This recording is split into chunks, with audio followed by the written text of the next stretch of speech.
I was just thinking about bait making and whatnot.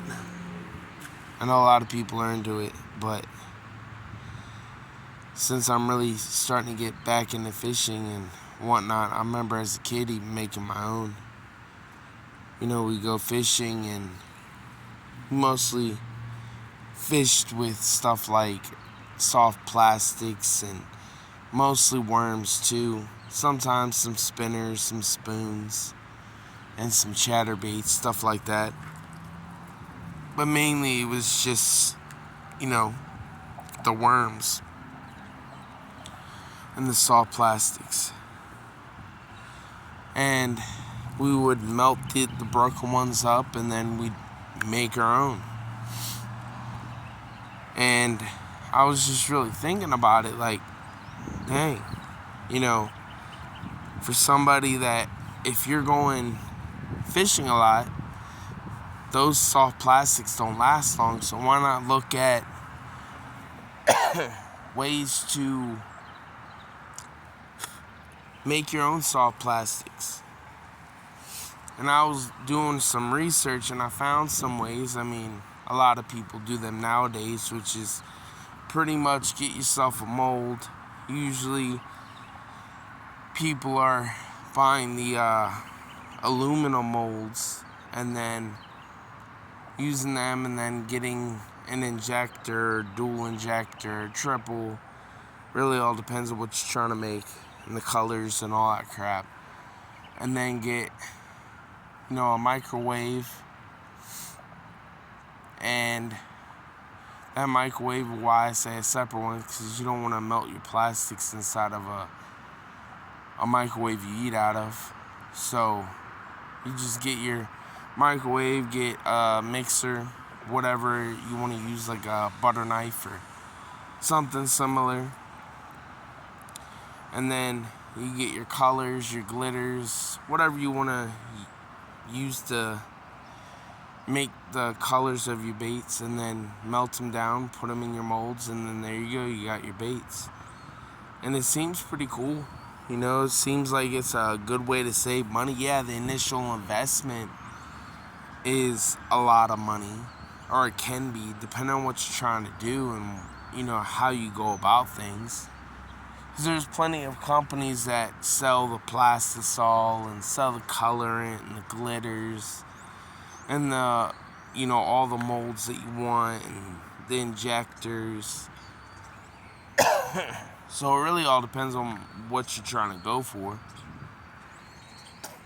But,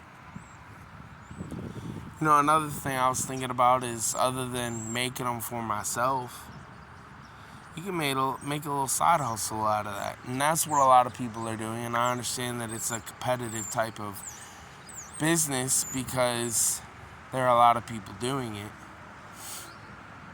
But I'm looking at it like, if I were to even start doing fishing on a, like, how can I put it, more normal scale. First of all, I like fishing, so it makes sense to make my own. And, because I expect to lose a lot of lures, because I've lost plenty over the years. Not even including plastics, just all of them in general. And that would save money.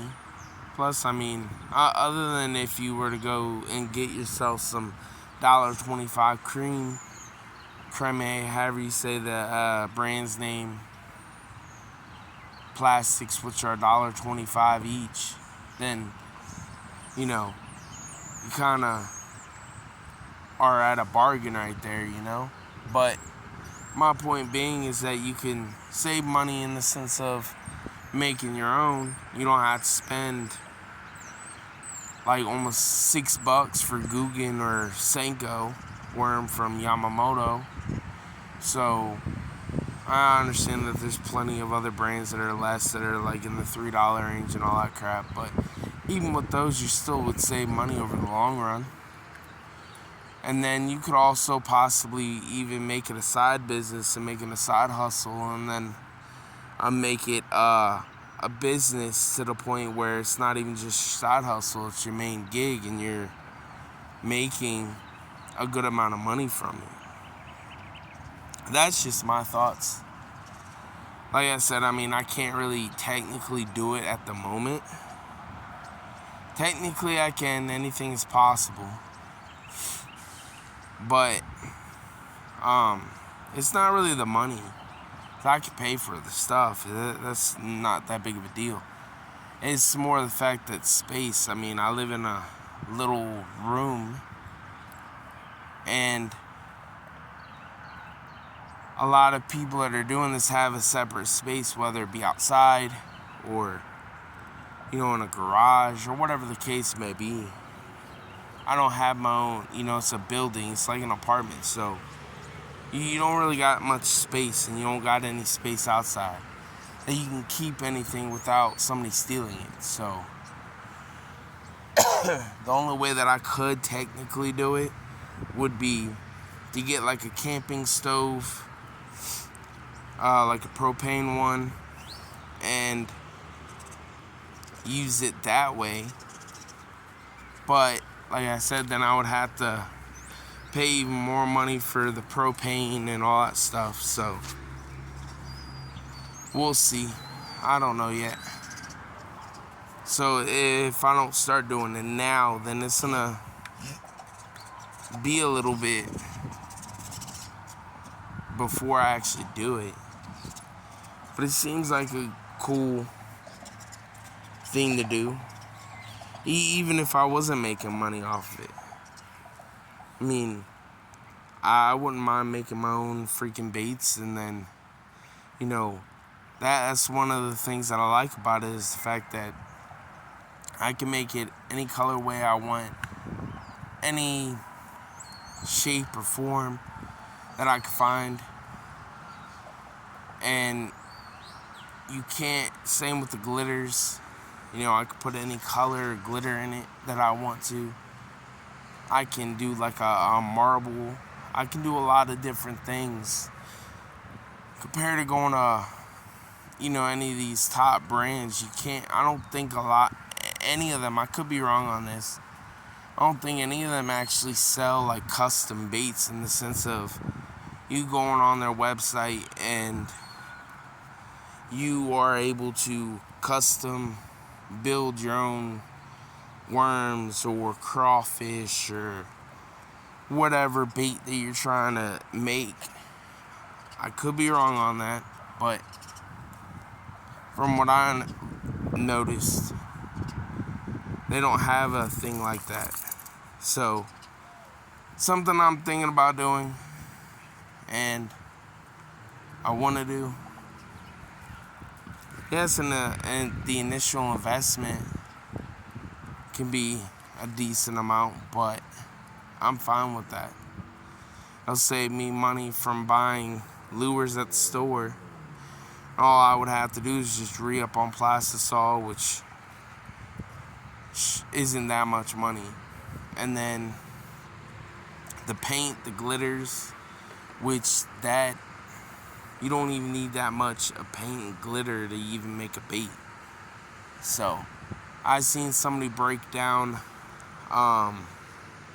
in a video, I don't remember the video name, but he broke down his spending pretty much to make 30, I think he said in the video, to make a bag of 30 worms, or as everybody calls them, Senkos. Though that's technically the Gary Yamamoto brand of worm. He trademarked the name Senko, but that's besides the point. My point being is that this guy said that he, with a storage bag and 30 worms, it costed him $2. And then a pack of Guggen baits at the time of that video was $7 or whatever. I don't know. Or Senkos, one of the two. And I'm just looking at it yeah, $1.99 for 30 is way better than spending $7 for only like I think 5 to 7. It could be even 8. I don't remember. Really all depends on the brand. But something I was thinking about. You know? Especially since you could pass on the hobby to your kids if you have kids. You know? Plus, it's like kind of a cool feeling to know that you caught this fish with something you made.